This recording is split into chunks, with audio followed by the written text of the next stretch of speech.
Welcome. My name is Riel Dupuy-Rossi. I'm Ganyan Gahage, which is Mohawk and Algonquin on my father's side, and I'm Italian on my mother's side.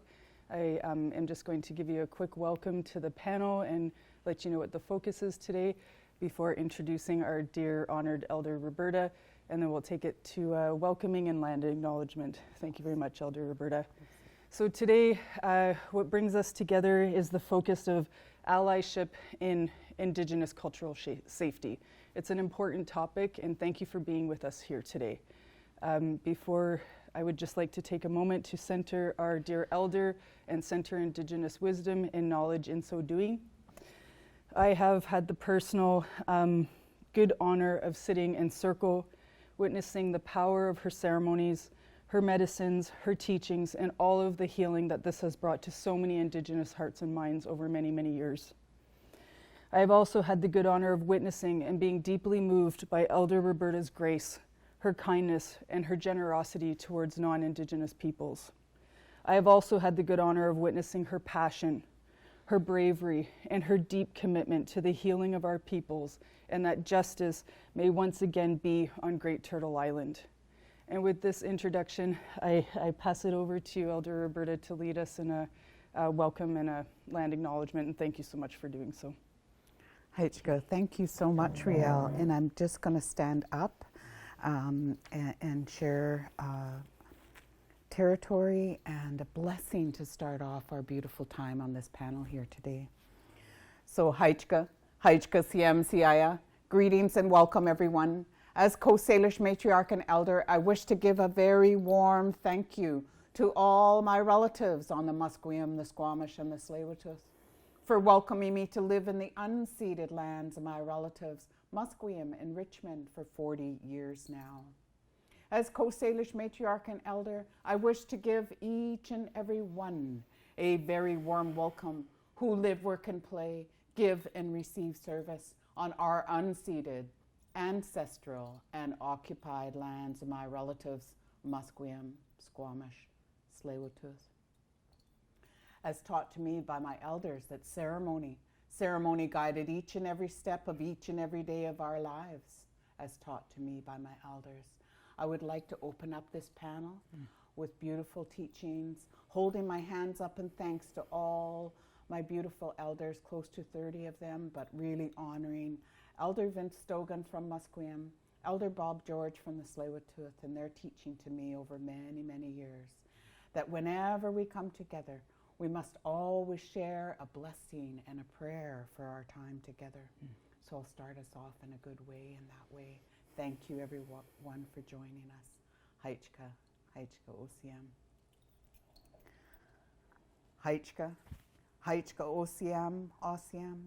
We give you many, many thanks, Creator, for bringing us all together in this very wide virtual circle in such a warm and respectful way.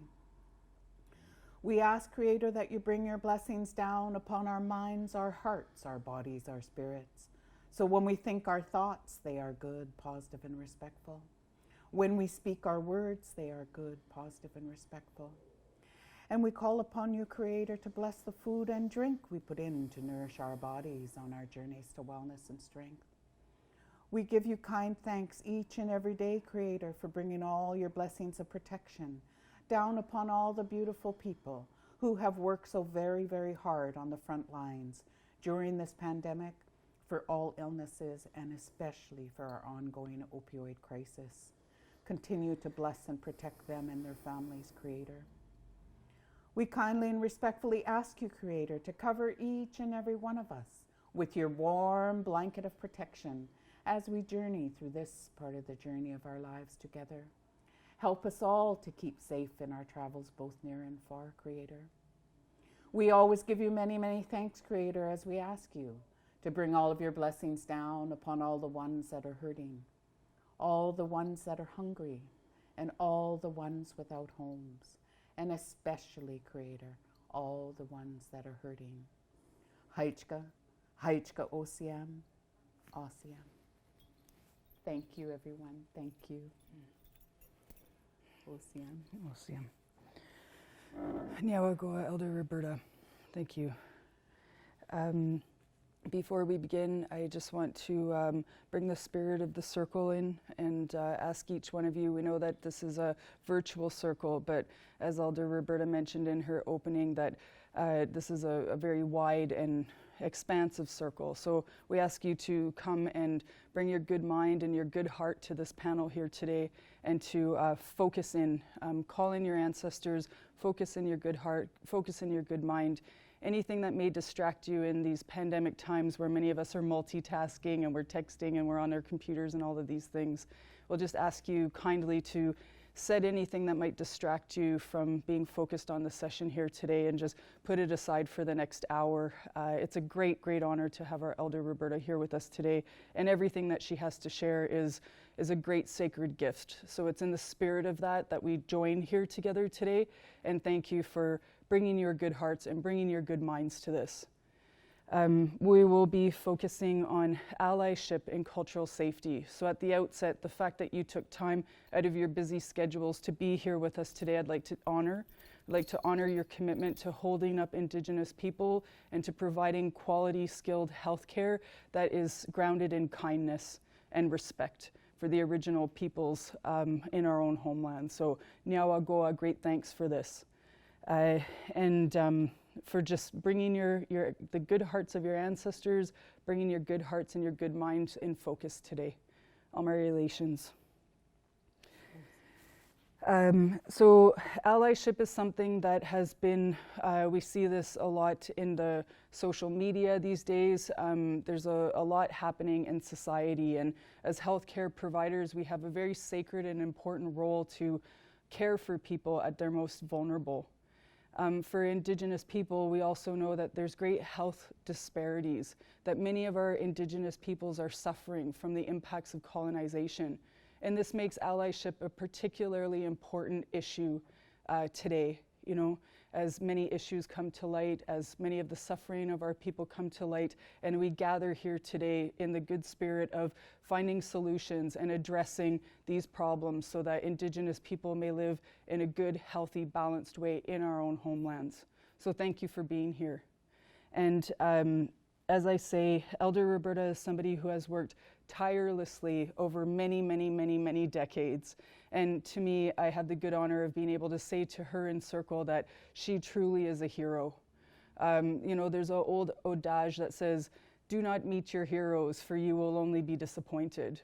But when it comes to Elder Roberta, she's a hero that met me. And I have been nothing but completely moved by, inspired by, and lifted up by everything that she has to offer. A true hero is with us today, and these moments are rare in life. So we're going to center her knowledge and center her wisdom on this important topic of allyship. So Elder Roberta has agreed to allow me to ask her some questions to inspire her sharing of her wisdom. So I'll begin in this way. Elder Roberta, and to all in the circle, what I have heard is that allyship is often referred to as very different things by Indigenous people and by non-Indigenous people. And this is partly why it's such an important moment that we have on this panel here today.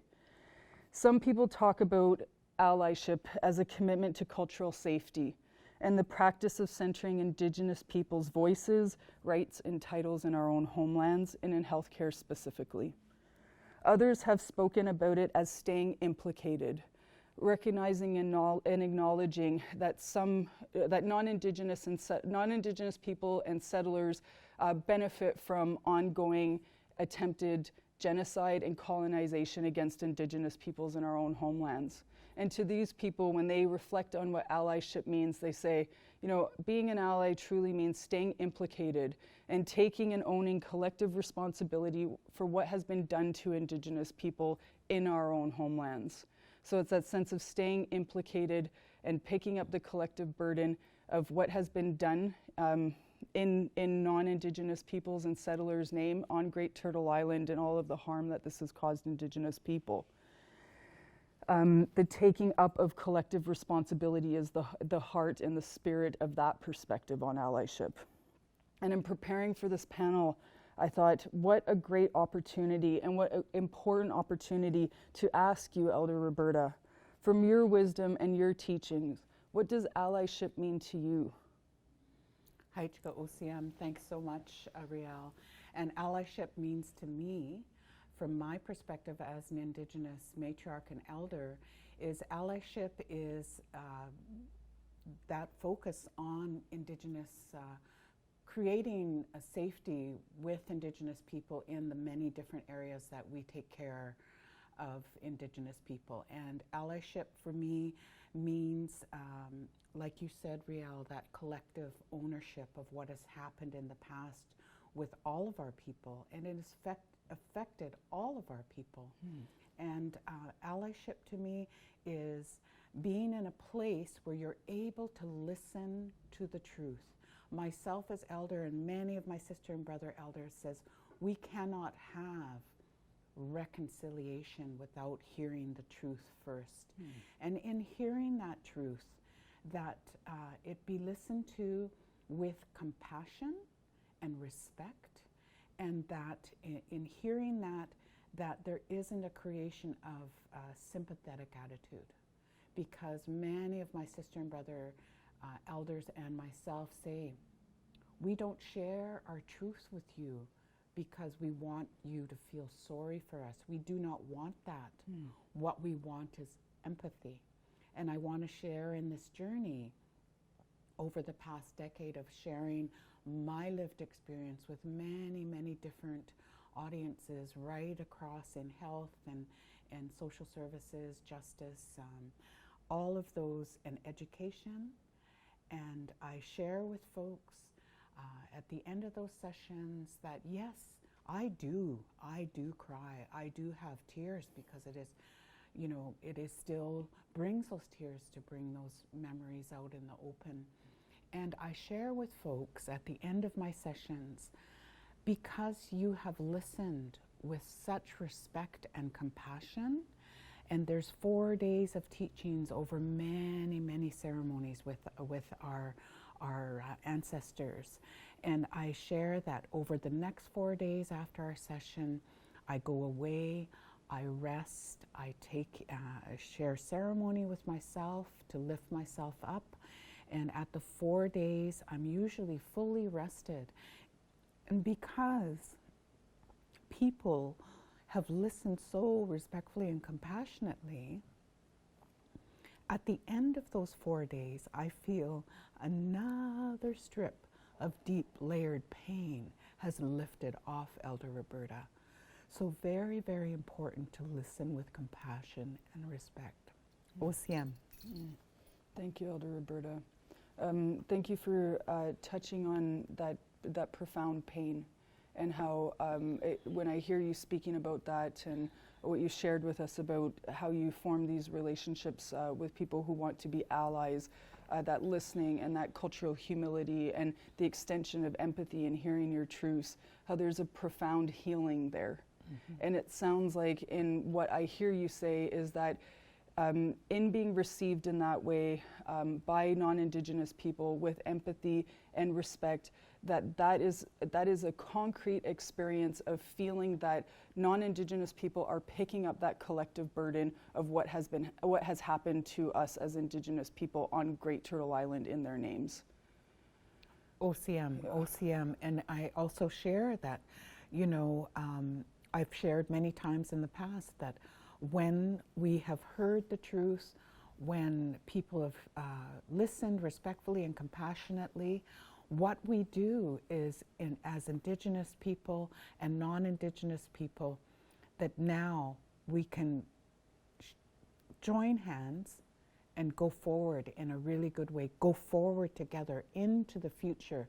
And now, because of the pandemic, we cannot join hands, but we can imagine joining those hands and going forward together in a good and respectful way. OCM. Elder Roberta, thank you so much. I often turn to you in my moments of struggle around issues like allyship and how do we find peace again and justice again on Great Turtle Island, and have always found such rich guidance from you. So I want to thank you for that.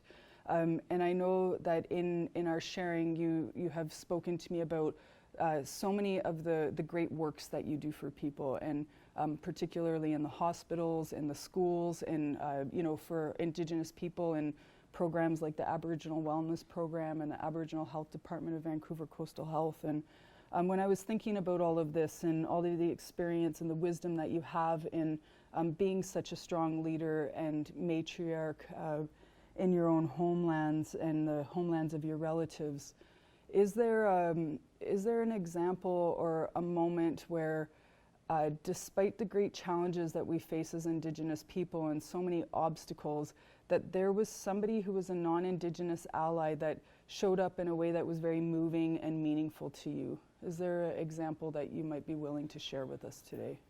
Well, there are actually, Rial, there are many examples of allyship, but the one particular one that really, really touched my heart. As Rial has shared, I go into all the hospitals in the Lower Mainland, and this particularly was a very heavy day where I was going for 2 families in one hospital, and this family at the next hospital was anxiously awaiting for me to attend, to share ceremony, to be able to say farewell to their loved one, and they were very, very anxious, and it was a very heavy day that day, and navigating through traffic, and I arrived, and the family were very, very relieved, and I led the family, which was quite a number of the family because they came from out of town, traveled a very far, far distance to say goodbye to their loved one. And I took care of this beautiful family, took care of their beautiful loved one, and it just takes as long as it takes. You don't say, okay, I'll be here for half an hour, or I'll be here for an hour. It's as long as it takes for whatever the families need, whatever their loved ones need. So I was feeling a little bit exhausted at the end of that, taking care of the family and the loved one. And as I was leaving, I turned to walk out of the room, and this amazing young nurse, she had a large glass of ice water. She said, I just want to see if you really need this right now, Elder Roberta. And I said, that gesture, that gesture of kindness, of thinking ahead of time, to think that yes, after all of that work, that I may need a glass of water, and that's exactly what I needed. And I thanked her very much. She waited, and I drank the water, and she took the glass, and then she led me all the way out to the exit. She walked with me out to the elevator. So that small gesture, but that kindness, thinking about what the elders may need, is just, to me, the highest kind of respect of allyship. And I am grateful, but there are many, but I want to share that because it really, truly touched my heart. And that was quite some time ago. So, Osiam, thank you. Thank you. Yawago, Elder Roberta, for sharing. And as I listen and I feel what you are sharing, how I interpret that, if you're okay if I share, that I see you as, I've spoken about you as a hero and coming through so much on your journey as an Indigenous matriarch and leader, and finding the courage and the strength to be of service to our people and to work tirelessly day in and day out with so much courage, as I said in my introduction, to hold our people up and to help them heal. And what I hear you say is, in that moment there was recognition of that from that healthcare provider, that non-Indigenous healthcare provider felt in her heart and felt in her spirit the importance of what you were doing and the timelessness and the sacred ceremony of what you were doing for this Indigenous family. And that gesture of offering water, which is such an essential thing for us as human beings to be okay, was a symbol of her respect and her centering the good work that you do as an Indigenous healer and Indigenous matriarch and elder in your own homelands. Osiam. Thank you so much. Thank you. Thank you. Would you be open to hearing me share about an experience of allyship that I have had? Yes, Okay. I would love that, Rial. Thank you, Awesome. Elder Roberta. And just to make it explicit, like as Indigenous people, we hold our elders up. Our elders are sacred to us. The wisdom that they share, the ceremonies that they carry, the medicine, it's absolutely sacred. So what you're seeing me do is extend to the greatest extent I can on this virtual panel profound respect to Elder Roberta, and this is happening in terms of asking questions, finding out what's okay with her, what's not, is it a good time, is it not, because Elder Roberta has the power of the ancestors and the great spirit of creation behind her and does that good sacred work. So my humility in relation to her is how I practice cultural safety and modeling that for non-Indigenous people who might be with us today and interested in what that looks like. Also, before this panel began, this was all negotiated. We negotiate with our elders. We make sure that they have what they need to be comfortable and to be able to share in a good way with us. So just to make that explicit, because often this happens behind the scenes, but it's an important part of our relationships with each other as Indigenous people. And thank you for allowing me to share a moment of what allyship was and for me, and I was very profoundly moved by this, and it struck me how moved I was. But I was in a sharing circle, a check-in circle at a meeting, and there was some Indigenous people and non-Indigenous people working on a project, and we're doing this check-in in terms of how are you doing today, right? And it was in the moment where we're hearing about so many tragedies happening, you know, especially in the overdose. So many overdoses are happening in the opiate catastrophe, and weighs so heavy on my heart as an Indigenous person, and I know for many of our organizations and communities and families and elders are deeply affected by this. So I went into this meeting not wanting to be the intense and heavy Indigenous person, and I sort of just said, yeah, I'm great today, you know, which wasn't completely accurate on that heart level. And there was a non-Indigenous person in the circle, and her name is Vicki Reynolds, and we'll be working with her closely in other events, so I do want to honor and name and acknowledge her. And she said, you know, I'm very upset today. You know, what is happening on the East Coast with the seizing and the violence towards the Mi'kmaq fishermen by non-Indigenous fishermen, preventing them from feeding their families and doing the traditional practice of fishing that has been occurring since time immemorial on their shores and in their homelands. I'm implicated in that. You know, we're here in the West Coast, but that could be my brothers. You know, she said, I'm from Newfoundland. Many of my family members are still there, and I'm implicated in what these non-Indigenous settler people are doing, and I'm implicated in the violence that is happening against Mi'kmaq fishermen and families. And in that moment, my heart responded, my spirit responded to the justice in that. You know, as I was saying to some people, Indigenous cultural safety and allyship is recognizing that there has been attempted ongoing genocide against Indigenous people, and that preventing us from you know, continuing the practices of our ancestors to nourish ourselves and feed ourselves with life sustainers such as the ones that swim, the fish, is an example of ongoing colonization and attempted genocide, you know, with that forced starvation. So for her to acknowledge that and to take responsibility and to not step away from that and say, you know, I'm an individual non-Indigenous person living in the West Coast right now, but saying I, as a non-Indigenous person, have a collective responsibility for what is being done to the Mi'kmaq, and I'm going to own that, and I'm going to acknowledge that, and I'm going to speak the truth of that in this circle today, I found profound and very moving. So thank you for allowing me to share that. OCM, Yeah. OCM. And I hold my hands up to Vicki for the person that Vicki is. Yes. Yes, such a strong warrior woman herself. Yeah, OCM, and a great OCM. example of Yes. allyship, yes. Yes. Elder Roberta, would you like to say anything before we move on to what I shared about allyship and Vicki? Well, what I'd like to share with everyone is that, you know, in this journey, yes, it is very, very important for us to come together, to know the history, and to acknowledge that this history hasn't been good for our Indigenous ancestors, and that rolls on down to the families that are here today. So to have that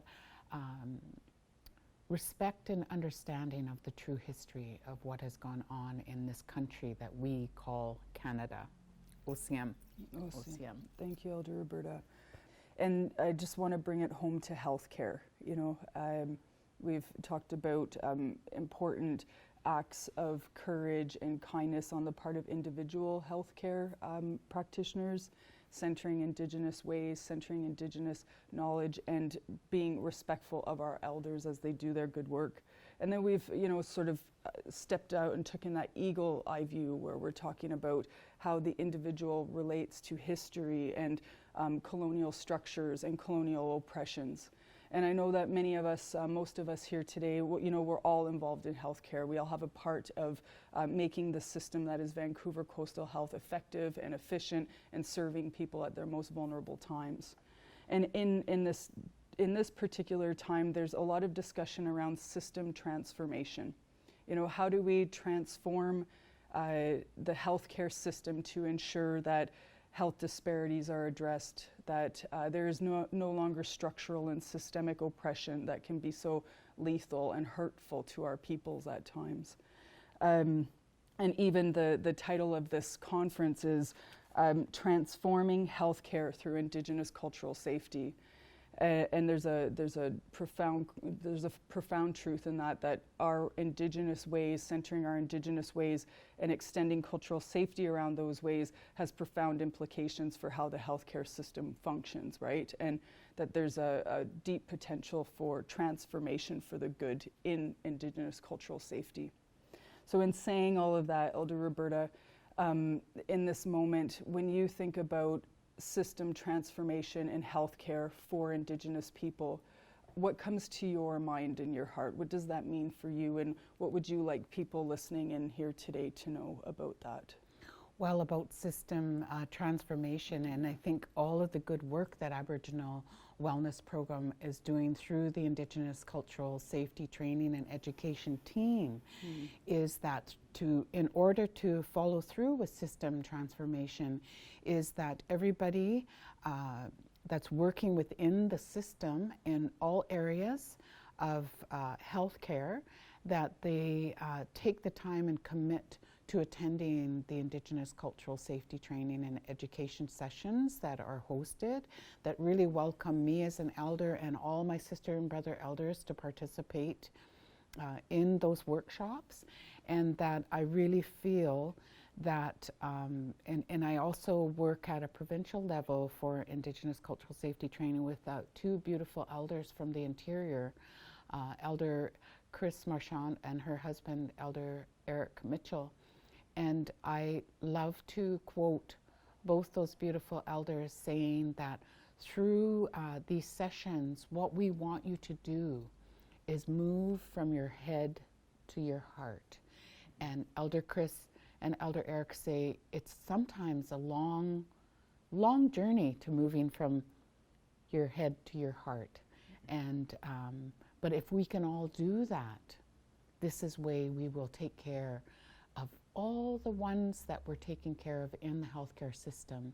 And you know, I always have to honor my sister, Elder Doris Fox from Musqueam. Her teachings, she always shares, we must us, we must lift each other up. And always honoring my sister and brother elders and all of their teachings. OCM, thank you. Thank you, Elder Roberta. And would you be open to me asking you one more question? Sure. Yeah, sure. I think we have a bit more time, hey? That when healthcare providers witness racism in the healthcare system, in their practices, in their daily practices, whether it's a comment or a discriminatory attitude or a dangerous practice, because as much as we wish these were not realities, just the fact that there is an investigation into racism in healthcare on the part of Mary Ellen Turpel shows us that these things do happen, and they have a profound impact on the health and well-being of Indigenous people, and many of our people have died because of the lethality of racism in healthcare. What would you say to people endeavoring to practice allyship when they witness or they experience racism in healthcare directed towards Indigenous people and against Indigenous people. What would you like them to know, and what would you like them to do in those instances? Well, I think the first step that people who wish to have that allyship with Indigenous people is when they do witness, whether it's words, whether it's expressions, whether it's comments, and usually about a patient that may be in distress, a community member that may be in a clinic in distress, wherever they may be, that as non-Indigenous people, that they stand up to that. They stand up to that comment. They gently and respectfully hold that person to account for their look, for their attitude, for their comments, and maybe for the blatant treatment of disrespect and racism that are put on that community member or that patient in the hospital, which may mean between life and death. OCM. Yeah. OCM. Thank you. Thank you for acknowledging that, Elder Roberta, because it is important for us to acknowledge that racism in healthcare can be the difference between life and death for Indigenous people, and just how imperative it is to intervene in that in one way or another, you know. For people who might feel scared or isolated or alone in their practices, really wanting to be an ally, wanting to address racism, knowing in their hearts that this is wrong, you know, knowing in their hearts that this has profound consequences of life and death for Indigenous people, and yet feel that fear and feel that isolation. What would you say to them? I would say to the person, like maybe they are afraid themselves to stand up to the person who had that attitude, who had that look, who had that comment, or that blatant treatment because of racism, that the non-Indigenous people seek allyship within their circle, that they feel safe enough to come together to act in a good way and going forward. And I really feel when they reach out to the others who may, you know, when it comes to bullying in any situation, people may be too polite. Maybe they're just in shock that this has happened. And so when you go into shock, you don't say anything, and the effects of that, and then the shame about not saying anything to keep it quiet. So creating allyship amongst others that have the same respectful feelings that you do, have the same horror in witnessing this mistreatment when it comes to racism. OCM. OCM, Elder Roberta, thank you. I had never thought about that before. You know, I'd always thought, you know, and this is, I'm learning here in this moment that as we talk about collective responsibility of non-Indigenous people and settlers to pick up the burden that colonization has placed on us as Indigenous people, that allyship can be about something in relation to Indigenous people, but that non-Indigenous people can form collectives of allies among each other to fortify and lift each other up in addressing racism against Indigenous people. OCM. Thank you, Elder Roberta. Yes. Thank you for shedding a light on that. OCM. All my relations. We had a little bit extra time, and through Indigenous cultural safety and the work that we've done, we always recognize that committed allies are asking consistently, like, what can I do? You know, what are tools that I can access to become, you know, a good ally? And just that open heart and that open mind for guidance and for direction and, like I say, for tools. So we're back just to address, you know, this desire and this commitment by providing some possible paths and avenues for reflection.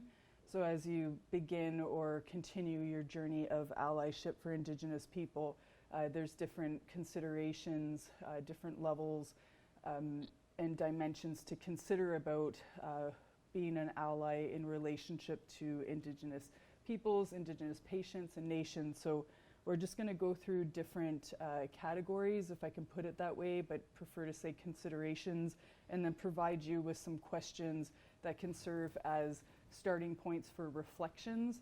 And we always want to center self-reflexivity as non-Indigenous people as the starting point for allyship, that often the gaze is on Indigenous people, and there's a lot that could be said about this gaze, but we'll keep to specific concrete ways and pathways of assisting you in your journey of allyship.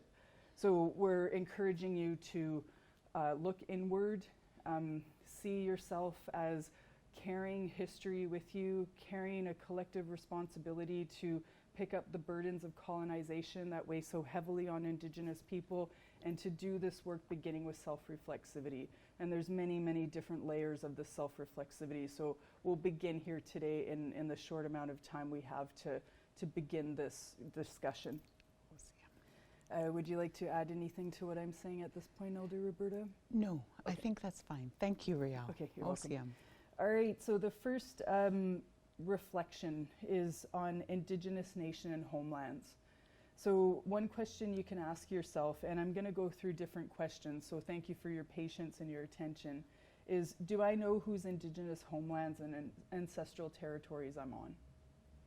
What do I know and what do I need to learn about the Indigenous systems of governance, ways of life, histories, languages, and philosophies that have existed on Great Turtle Island since time immemorial and which continue to this day? How can I learn about the protocols of the Indigenous nation on whose land I live and work for settlers and non-Indigenous people? So that's some questions in terms of Indigenous nationhood and homelands, how you can begin to be in right relations with Indigenous nations and protocols that we'd like to offer you. And Elder Roberta, really open to your reflections at this point if you'd like to share. Yes, thank you for that, Riel. And I just as I always share, when I share my introductions and my welcome, when I say it's so important, as taught to me by my elders, to say your name, your nation, your family. And if it isn't your traditional territory, to always respectfully ask permission to be on that territory, and always gracefully wait for that permission to be granted. So even if you don't do it right out loud, as a start, until you get more comfortable with saying that, you can just say it silently to yourself, as in practice. And I think that might be a good start for everyone, to feel comfort in acknowledging the territory, feel comfort in asking permission to be on the territory, and feel comfort even in sharing who you are and where you're from. OCM. Yeah, we'll go. The next consideration concerns non-Indigenous and settler identity. So often we, in our circles, when we're doing ICS trainings and working with non-Indigenous people, as Elder Roberta just so eloquently and generously explained, is that we introduce ourselves, where we're from, who our family is. And often we hear people saying, I'm Canadian, right? And so we're going to encourage you to go a step further on that path of allyship and begin to ask yourself, where are my people from? Like, where are your homelands, your ancestral territories? What are your migration and immigration paths to these territories in relation to Indigenous nations, communities, and homelands? So how did you get here? How did your people get here? And how did your family get here? And what is the relationship that needs to be established to the Indigenous nation on whose territory you're on? And so this leads us to the next question. How do I understand my accountability to Indigenous peoples and nations in their unceded homelands in relation to my own specific experience of migration and settlement? So how do you begin to integrate that sense of accountability, that practice of accountability in relationship to the Indigenous nations whose territories you're on? And Elder Roberta, if you're open to sharing some wisdom on that. And I just want to acknowledge everyone's experience, Riel, in that journey. And for some of the circles I have been in, people whose ancestors immigrated here to Canada, And there was a certain amount of the population that were actually sent away from Europe, like from Britain, from the British Isles, where they could not feed their children, or they didn't have enough. And I read one person's account of how the British people sent shiploads of children to North America and then put those children on trains to places wherever they could be taken in, and for whatever purpose. And sometimes those purposes weren't always great, but for that, I just really want to honor the folks who may have had that experience in their ancestry from their ancestors that were forcibly removed from those countries and then just shipped to North America and then put in places where that would take them in. That it's okay too to have a sense of healing around not being grounded in your identity, because you actually don't even know where you came from and where you landed. So I think that's okay. I think that we need to honor, and we need to honor as well and have a commonality, have a relationship with those folks who were given up as little babies or little children up for adoption, and they don't know their natural families, they don't know their natural ancestors. And I think that that in the circle, when we're all in the circle, that we honor each and every person's experience about how they identify themselves. If they don't know and they were adopted and they had that experience, as I've shared about the children that were sent by the ships, I think that if we can always bring that into the circle in a respectful way, acknowledge the experiences of everybody in that circle, and that we have that commonality of that disconnection, that being cut off, that we always honor everybody in the circle in a really good way. OCM, thank you. Roberta. And to build off what you're saying too, that what I've been taught as well is that there's different accountabilities, like that people who were taken from Africa and forced into slavery have been, self-described as, stolen people on stolen lands. Mm-hmm. And so thank you for opening this up, Elder Roberta, because it's important to acknowledge that the history of oppressions from different homelands coalesce here on Great Turtle Island, as well as people who have had to flee and are refugees here and have a different pathway of migration to Great Turtle Island than people who have really directly benefited from the settlement and occupation of our lands. And also to say, I have a colleague, Charlene Helson, who always so graciously and gently says, for us as Indigenous people, we do not have anywhere to go in terms of finding safe refuge in another homeland. So to acknowledge that as well, that for many people, Canada has been a safe refuge for many people experiencing different forms of disconnection and oppression, and have found safe harbor here. An important acknowledgement in sitting in the circle and acknowledging all of the experiences that we have in the circle is that for us as Indigenous people, we've often been made to be refugees in our own homelands with nowhere to flee to, no safe harbor, and no welcoming arms, right?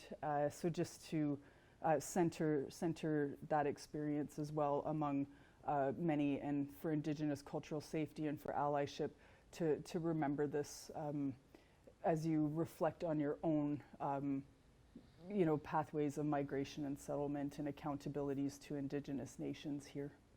Nyawagoa. OCM, thank you. Thank you, Riel.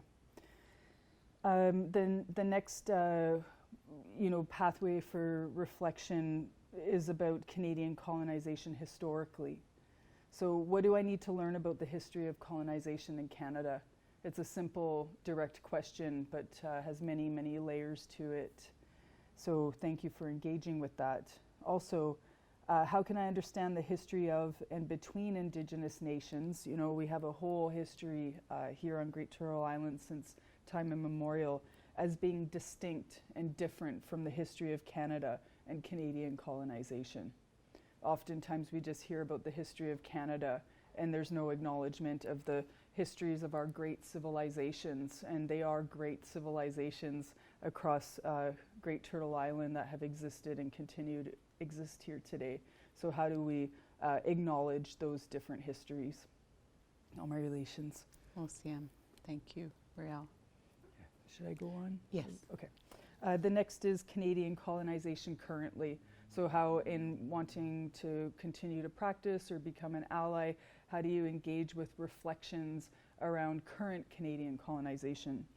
So in what ways do I perpetrate colonialism and oppression through the construction of Indigenous peoples, families, and communities as unwell, broken, and incapable?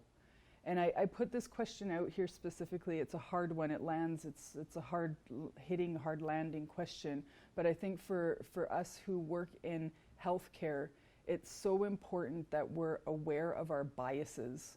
You know, often I talk with non-Indigenous people who say, you know, I went through the whole, I'm a PhD and I never learned about the history of colonization in Canada, you know, or, you know, speaking with people who have come from different, like the Philippines or different countries, and, you know, they've arrived here within a year, they've heard horrible things about us as Indigenous people and have all of these assumptions about the causes for what they see presenting in the emerge or, you know, in clinics. So this is a question just to acknowledge the connection between seeing us and perceiving us as Indigenous people as being broken and incapable, or there's something wrong with us, as a colonial, something that's informed, a bias that's informed by colonialism historically and presently. So just to unearth that, bring light to that, and to offer a pathway of allyship in terms of reflecting about the biases that you may have and have learned consciously or unconsciously, and how to trouble them, how to resist them, and how to transform them into something accurate, accurate perception of what's been happening here and what you see in your healthcare practice and your healthcare profession. So understanding that Indigenous people are experiencing the impacts of colonization, that, as Elder Roberta was saying, we are not to blame. It is not our fault. We're experiencing the outcome of 500 years of colonization, and that's different than seeing it as some pathology that we carry, something wrong with us as a people. Thank you. Ocean. And I just want to share too, in that regards to colonization and colonial practices within healthcare settings and within hospitals, emergency wards, within health clinics, that due to those circumstances of people who, and as Indigenous people, we are homeless in our own homeland. Mm-hmm.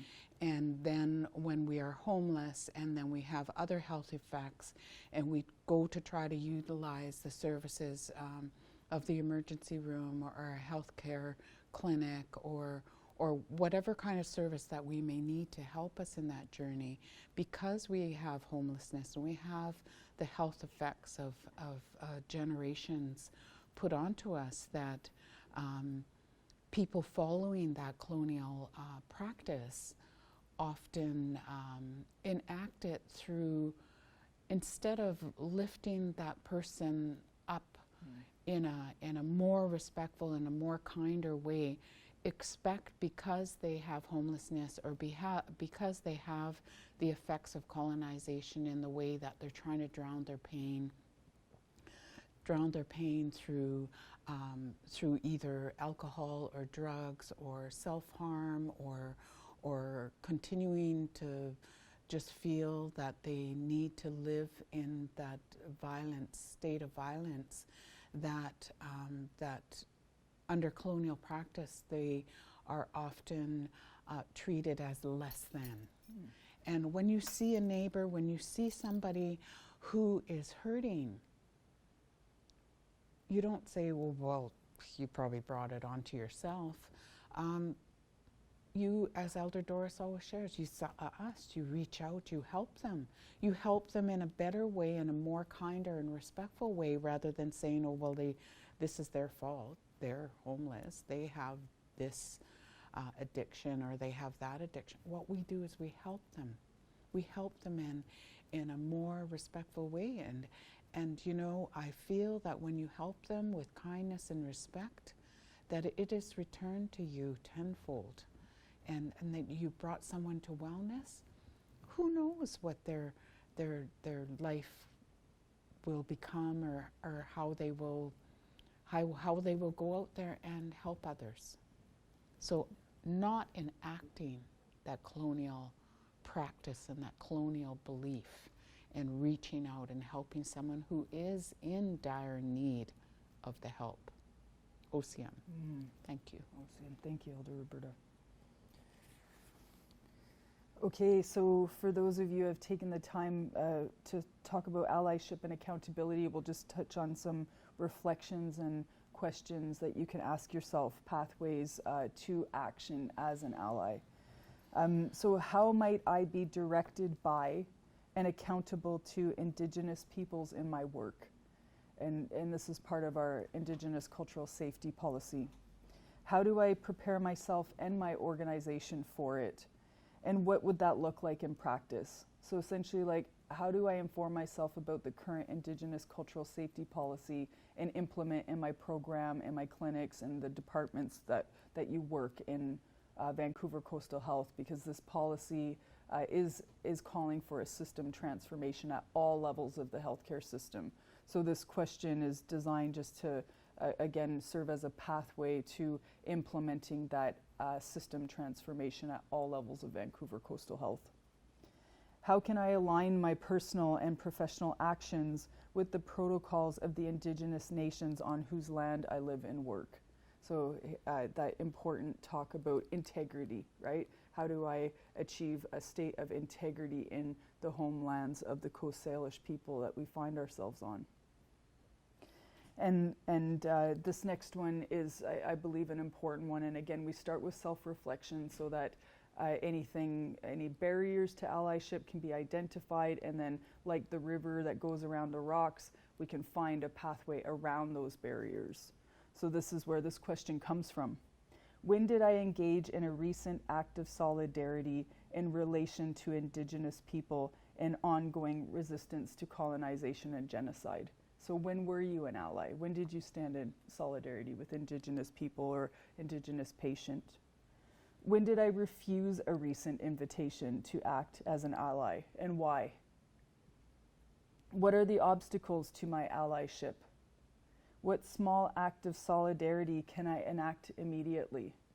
You know, and another question might be, you know, when was an act of allyship that did come easily, and what were the conditions? Were they internal, what was going on for me, or was there something about the external environment that I found myself in? Like, what were the barriers and burdens that prevented that act of allyship and solidarity? Thank you. OCM. Yeah. And I just want to share too, Riel, in that journey of the impacts of colonialism and colonial practices, is that often I've heard over many, many years from people say, well, I don't have any Indigenous patients in my clinic. I don't have any Indigenous students in my class. I've never seen an Indigenous person that I know of. And I just want to share that for those of you, that many of us who have Indigenous heritage have purposely never self-identified because it was never safe to do so. So to say, I've never had an Indigenous patient in my clinic, I've never had an Indigenous student in my class, I've never, you know, witnessed any Indigenous people that I know of, you may not know that. So to walk through this journey of learning about the policy in regards to Indigenous cultural safety in the workplace is very, very important. So just start on that journey and take your time as you feel, but at least start on the journey. OCM. Thank you. Thank you. Okay, so we have a couple more questions, and this is more on an organizational level. So, and you know, I know that we're all one organization with Vancouver Coastal Health, and that's important to recognize and acknowledge, but we do work in different programs and departments and have different practices, either leadership or direct service. So just to acknowledge the diversity of our practices in healthcare. So what am I and my organization doing to center Indigenous peoples, nations as the rightful hosts, leaders, and governments in their own homelands? So this will be different depending on if you provide direct service in an emergency department or you're working in a leadership role. So thank you for engaging with it from the context in which you stand and practice. How can my organization be in right relations with Indigenous nations that respect Indigenous peoples' terms? How will my organization know this? How can we engage with Indigenous leadership in evaluating this accountability? So how do we form a relationship with Indigenous nations to know that we are in alignment with the protocols and the desires, needs, and sacred roles and responsibilities of Indigenous peoples and nations in our own homelands? And again, this is going back to the Indigenous cultural safety policy that talks about centering Indigenous knowledge, centering Indigenous elders, centering Indigenous leadership in all aspects of the way Vancouver Coastal Health operates and provides care. The last one is sort of touching on this context of reconciliation. We often hear about, you know, we're in this era of reconciliation. And a good question to ask yourself, and you know, to form sort of those allyship circles that Elder Roberta was talking about, is to come together and think about this question. Are my actions and my organization's acts of reconciliation aligned with what Indigenous peoples are saying, or are they being informed by non-Indigenous governments and organizations? And you know, this is often the reality, is that Indigenous nations, Indigenous peoples, Indigenous leaders and patients are really clear about what we need and really clear about reconciliation and what that means to us. And then we have different conceptions and different agendas coming from different sources that are non-Indigenous. So how do you make sure that in your desire to be an ally and you know, have a deep and genuine engagement with this notion and era of reconciliation, how do you ensure that you're on the right side of history, let me put it that way, and standing in solidarity with Indigenous peoples in this time of acknowledging the impact of colonization and moving forward in a good way? Yawagoa. And thank you, Riel. And even in your workplace, in regards to the Indigenous cultural safety policy, even a start could be that when you have your team meetings in your workplace, that you could just start off with acknowledging the land in which you live, work, and play on, acknowledging the three host nations, the Squamish, the Tsleil-Waututh, and the Musqueam, and just start off with that acknowledgement. And even if you feel a bit uncomfortable, and you might even feel silly about it, you could just start it. And once you start it, I really feel that the respect will grow and grow and grow for that, so that you can move to a point of saying it in a really respectful and a proud way to honor the unceded lands in which you live, work, and play on. OCM, thank you. Relations. All right, thank you for joining us today.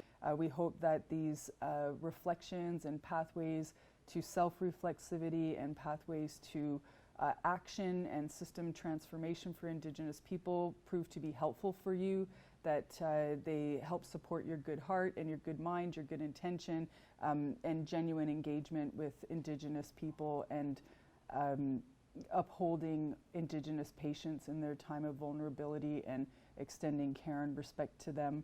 And as that extends out in the Indigenous cultural safety policy around system transformation on all levels of the healthcare system, specifically with Vancouver Coastal Health, and centering our Indigenous elders, our Indigenous knowledge, Indigenous ways, and Indigenous leadership, and taking guidance from our insights, wisdom, and knowledge in how to best serve Indigenous patients at this historical moment. Yawagoa, great thanks for being here. Thank you for taking the time. All my relations.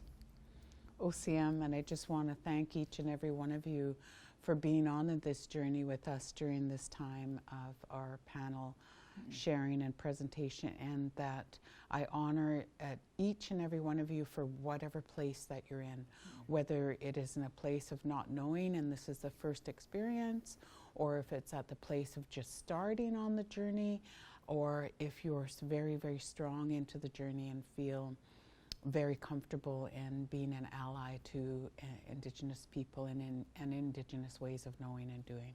Haichka, Haichka OCM, thank you.